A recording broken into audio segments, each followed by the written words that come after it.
Okay na. Halos sa kalating oras, more than. Ang test ay mga 15 minutes lang. Pero since na ito ay bagong battery at i-isolate yung pondo, mapondohan ng maigi dahil nauhaw ito sa diesel, ay half hour at para ma-refresh na rin tong makina.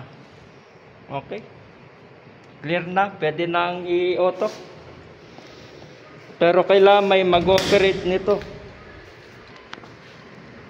every time na magkakaroon ng power interruption. Kaya kailangan masabihan yung mag-operate nito dahil sa mismong exhaust sa pipe nito wala siyang ducting na inilagay dyan. So usok niya mismo ang pumapasok sa mismong makina. Katulad nito, napakainit. Kailangan may dito, may temperature sensor na merong intervention or check dun sa ATS lagi para ma-monitor kung naka-Meralco o naka-genset. At yung marunong mag-operate dito ay makatakbo.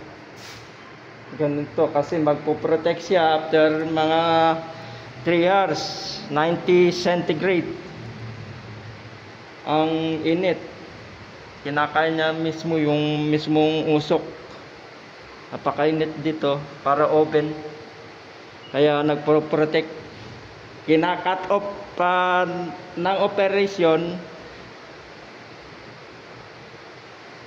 from sensor. Okay?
ATS, alternator breaker, as always, turn off as it is only testing.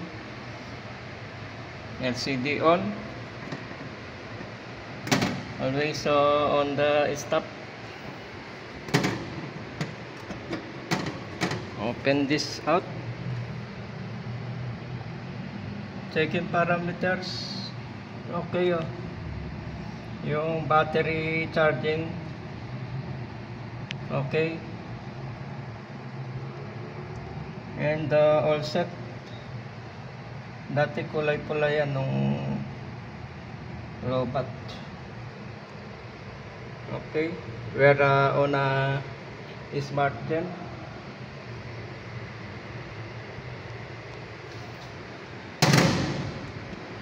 Closing.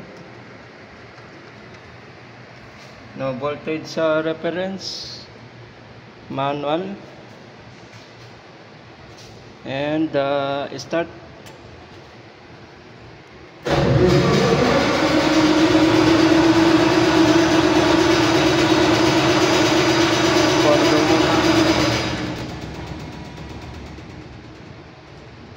And second attempt. Back on. And sealed tight. Okay, final leak manual check from water diesel separator to fuel filter. Okay, pressure,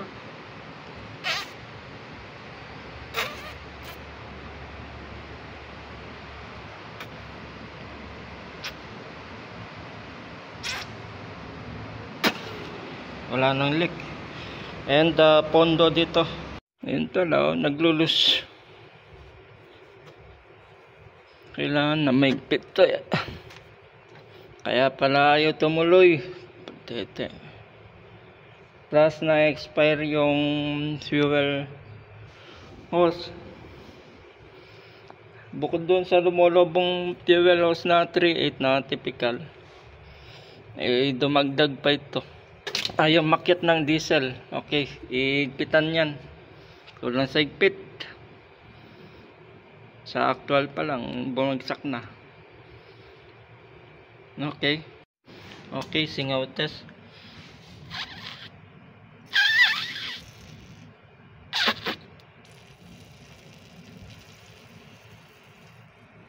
Ayun lang. Hindi na umakyat.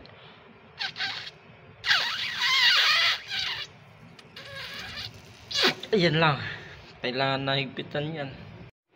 Okay, singaw.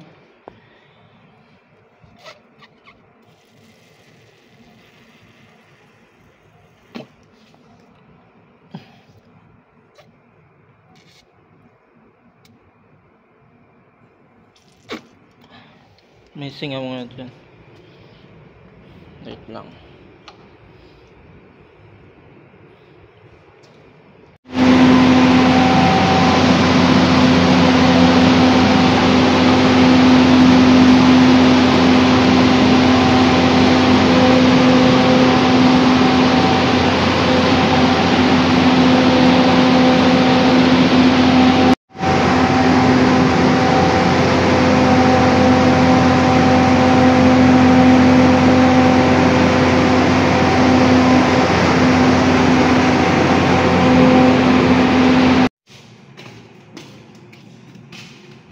Ilaw pa rin yung lombat.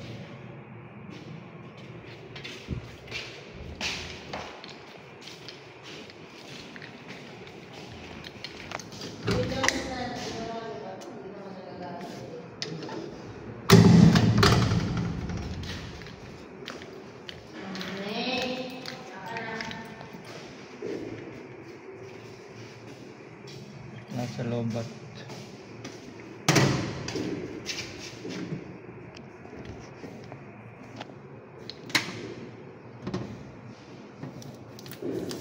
Ano naman na dito natulog.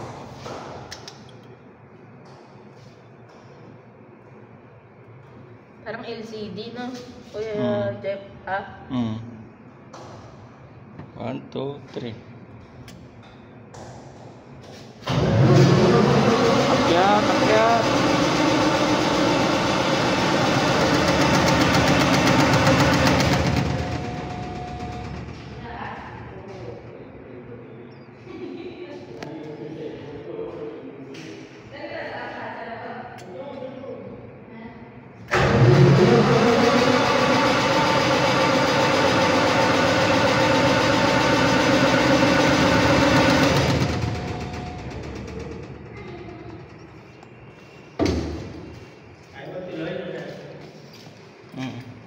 Ito kasi yung sakit talaga nito na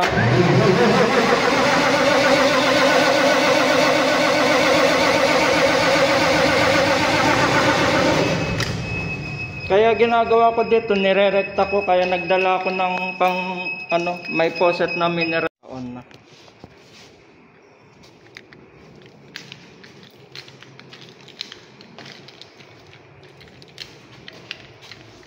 One, two, three, four, 5, 6, 7, 8, 9, 10.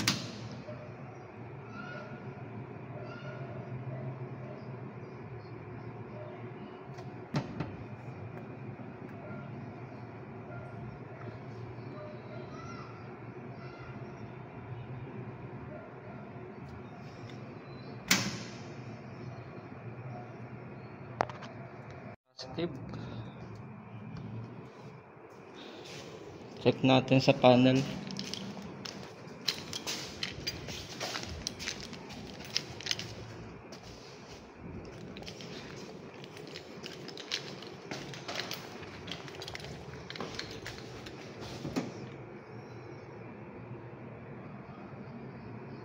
Sira ang panel. Yun. Nagre-recover. Okay.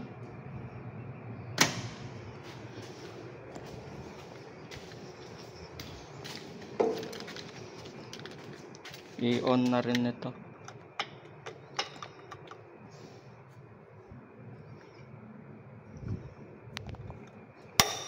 Yan.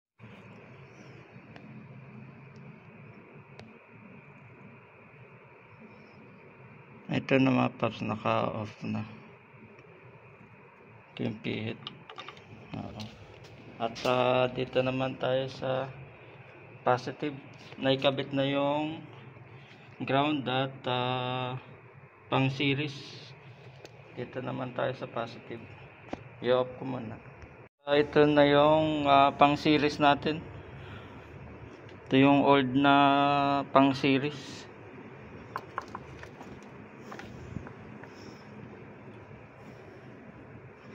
Connect sa negative tapos sa positive para mag-series siya.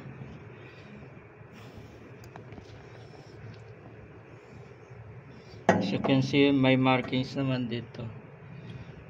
Positive to negative.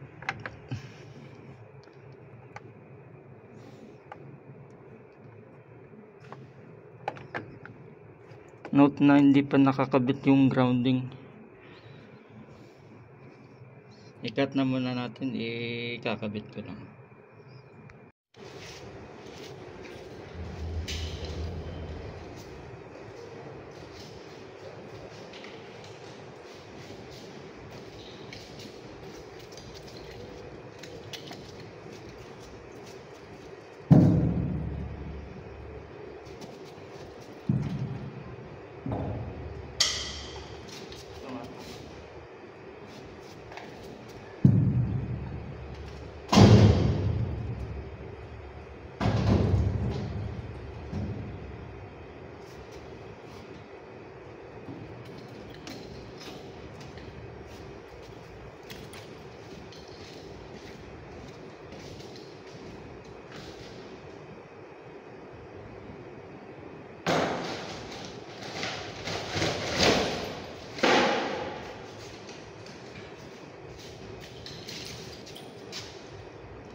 At ito na mga paps, i-connect na natin, bagong bago yung positive tsaka yung negative. Naka off naman ito dito, i-instruction naman yan. Okay, ikakabit na natin line to line. Narito na lang tayo mga paps, yung continuation nung 600 kVA na nilagyan ng tubig. Ang default nito ay, ibig sabihin, no battery state, as in tanggal yung battery state, ay 27.4. Check natin yung error. Nag-attempt na start alarm, yun, low bat. Hindi ang smart dyan na mapaps ay analytical, hindi niya sasabihin na low bat siya pero may failure. Ito ay ibig sabihin niyan nag-cranking siya at hindi siya nagtuloy.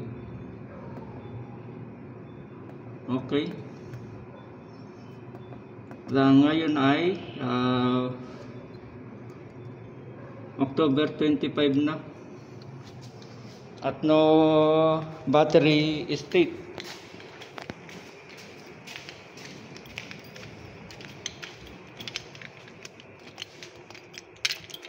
As you can see, walang battery dahil na i-trade in na natin yung battery. At ito yung bagong battery, Motolite Trackmaster pa rin, 6SM, bagong bago yan mga paps. Okay, ikabit na natin. And voltage test. So mga paps, ito yung positive. And switch test na rin. Medyo madilim.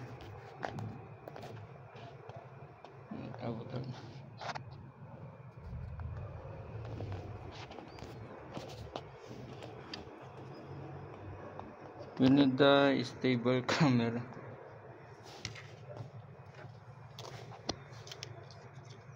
Ito yung positive.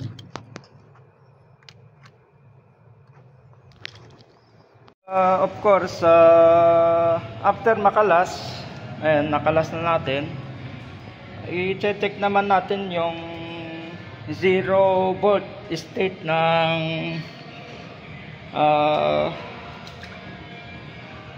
Smart Gen 600 kVA, pero hindi natin papanda rin. Ayun, ito mga paps, 27.4 volt ang 0 ang definition ng Smart Gen ng walang battery. Ayan. Okay mga paps, i-off na muna natin. 27.3 to 27.4 ang no battery. So same lang din yung kanina. Okay, dadalhin na natin yun sa shop.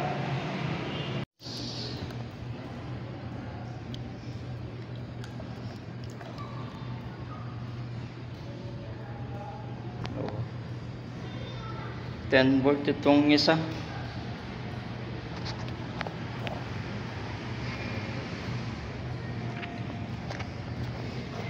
Tapos itong isa, voltage test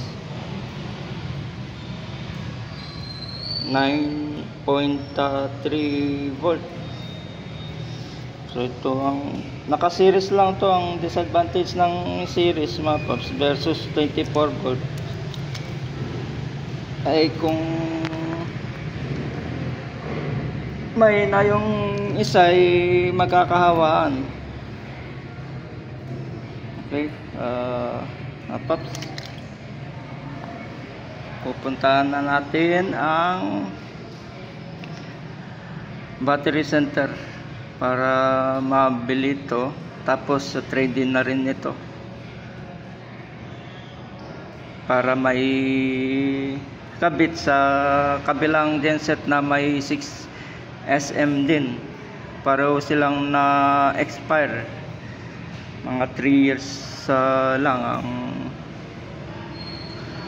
lifespan nito sa mismong genset. Anyway, 6SM naman eh. Although wala tayong tools na pang detect ng crank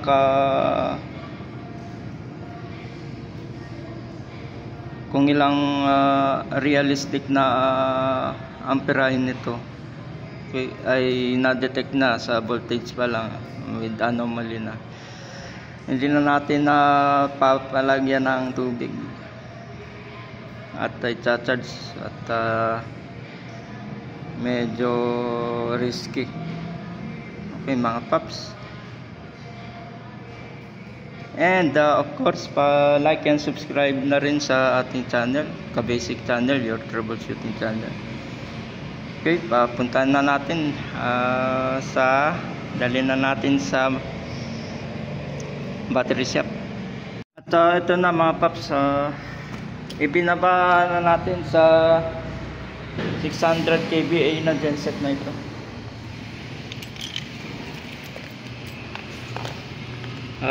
Voltage test para mas malinaw, and DC. Okay,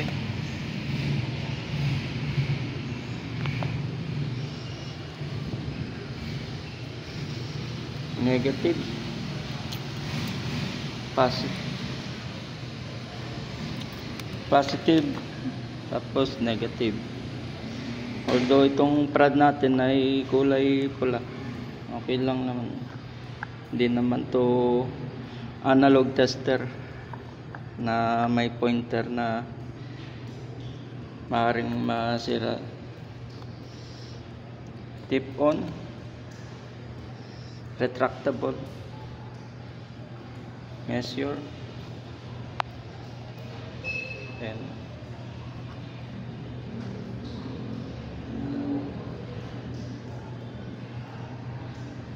fluctuating lang. Nakakalas nga pala. At yun mga paps, so kinalas na at ini-tape na.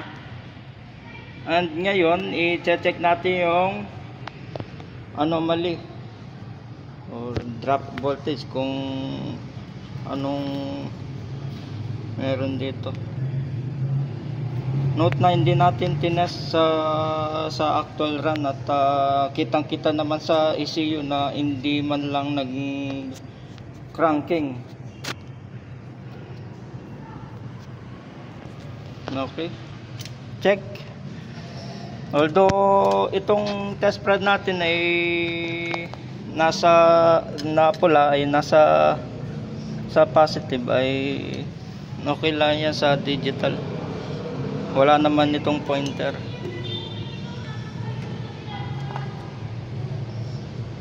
Oh yun oh, 19.9 volt, 19.9.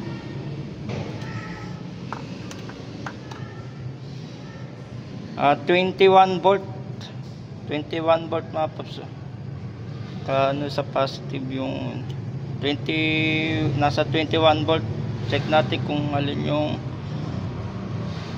12 to 12 ay dapat 24 volt kung aling battery. 11,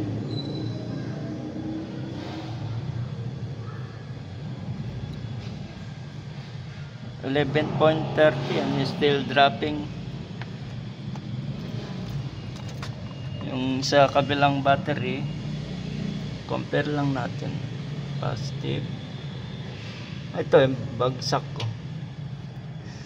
Although gayon pa man hindi na ipapa-charge ito at hindi na yung realistic sa mga low maintenance na lagyan pa ng tubig at maaari pang bumalik ang trouble. 3 years mga paps ang tinagal nito. Bibili tayo ng bagong battery. Okay, cut ko na muna. So i-off natin, may 24 volt, i-off muna natin to. Ayun, check natin kung meron pa.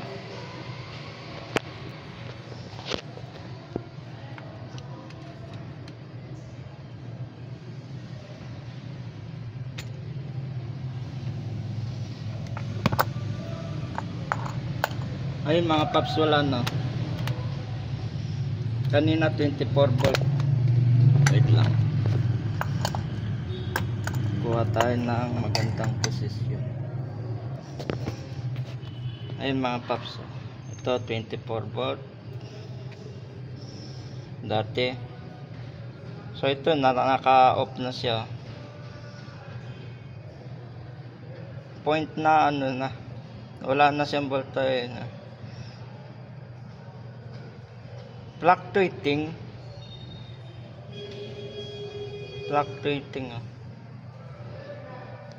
pero pag naka-on ay 24 volt yan, fluctuating. Okay, kaya sensitive ito na kailangan hindi yan tumama sa kahit na anong chassis. I-insulate siguro natin to. Okay, paps. Ito kakalas lang mga paps. Ito. Ngayon, i-check natin yung although kailangan natin na i-verify na naka-off yan at meron tong backup na supply. At yun ay para sa Smart Gen. I-check natin to kung naka-on o naka-off. At may total voltage of 24.6 volt. Ang total, naka-series lang to, 24.6 volt. Okay mga paps, kalasin na.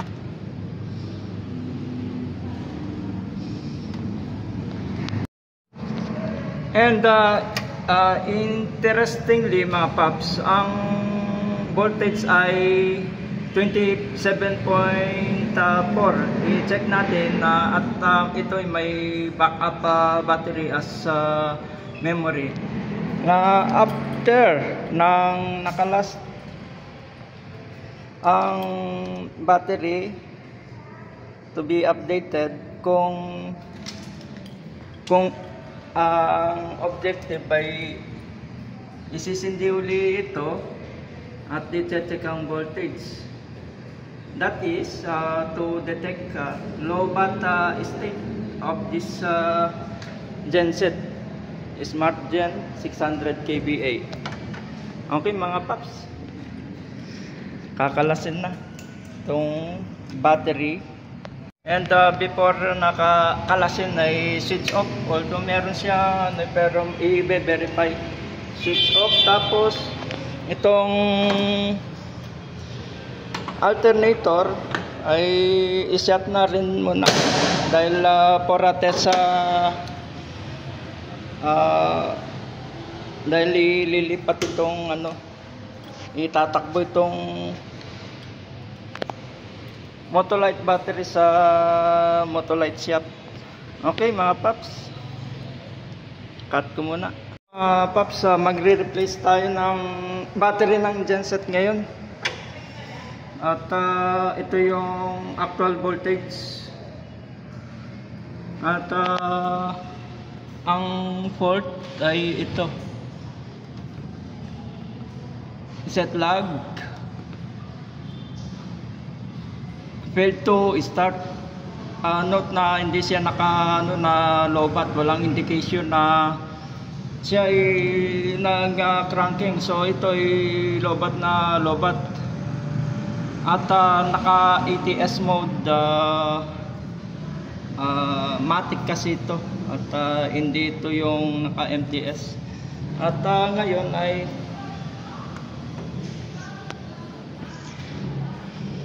kakalasin na itong dalawang battery, 12 volt na 6SM type na lead acid battery pa. 6SM tong dalawa na naka-series at walang mabili kasi na 24 volt. At update lang dito sa Trackmaster ay 3 years. So in fairness ay 3 years before na ma-expire.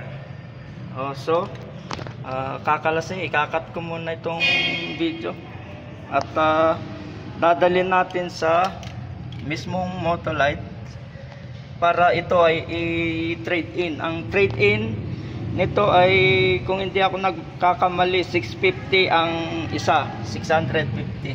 Okay mga paps, and again, this is not sponsored. Kakalasin ko na. Okay mga paps, magre-replace tayo ng battery ngayon, genset.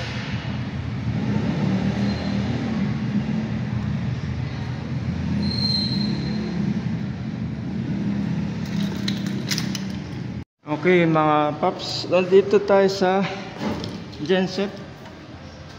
Ayaw daw mag-start, naka-on ang alternator. Nakalagay ay failed to start alarm. Ngayon alamin natin ang cause ng hindi daw tumuloy.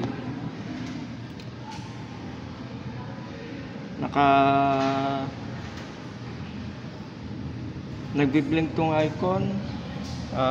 Disengage siguro itong mga baka pinindot yung emergency. At dito sa kabila hindi naman. So nakalagay lang ay failed to start alarm. Ngayon na i-diagnose natin via ECU method. Ganito lang pag diagnose nito kung ano ang cause. Madami kasing klaseng failed to start. Dito lang sa event logs, on. So nangyari siya ng October 20, failed to start alarm. Hanap tayo. So nag-ATS sa siya, automatic on siya. ATS failed to start August 20, auto stop, regardless dyan. Dito tayo focus, failed to start alarm. Hindi siya nag-record ng kung ano man. Medyo ambiguous ang failed to start at malawak. Hanap tayo ng iba. Note na 27.4.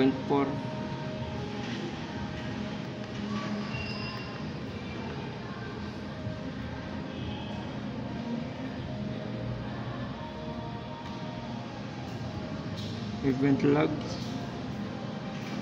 Walang indicator kung battery. Sa ibang smart dyan ay naka-indicate yan nag-fail to start lang. Save natin yung engine oil. Sa starting pa lang ay wala na siya. Hanap kung anong anomaly dito sa battery.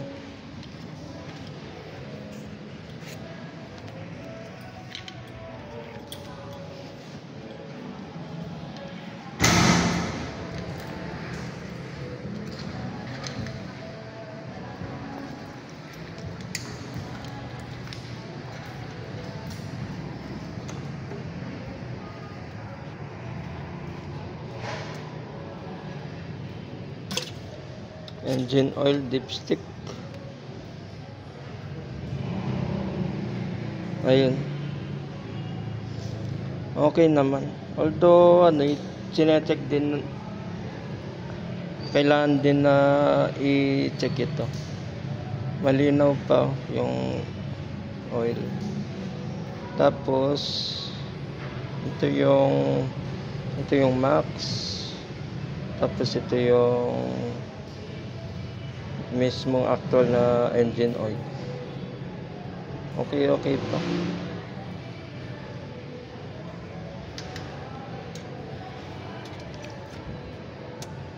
Kung coolant naman ay magre-register din doon na high temp, pero ito ay kaiba mga paps. And of course, kung battery,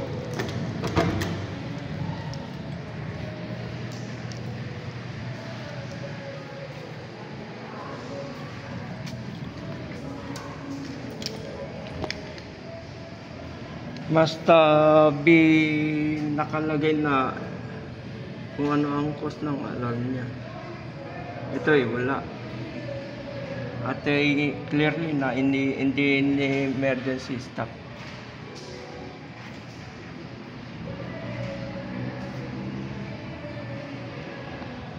Try natin emergency stop. Tingnan natin. Meron tong PLC type na switch check, parang gano'n.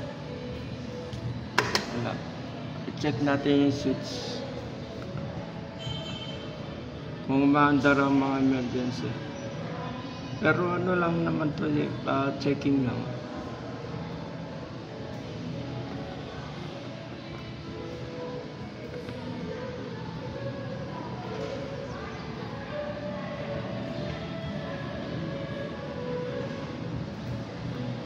Zero.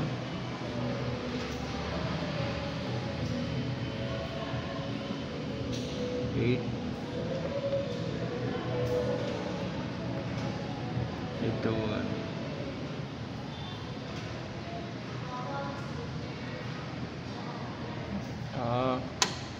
Tsaka na-recognize yung emergency stop. Okay, alamin natin. I-update siguro natin to kung anong cost at naka-auto pa siya. Hindi ginalaw. Okay. This has been Kabasic Channel, your troubleshooting channel, and that's it for now.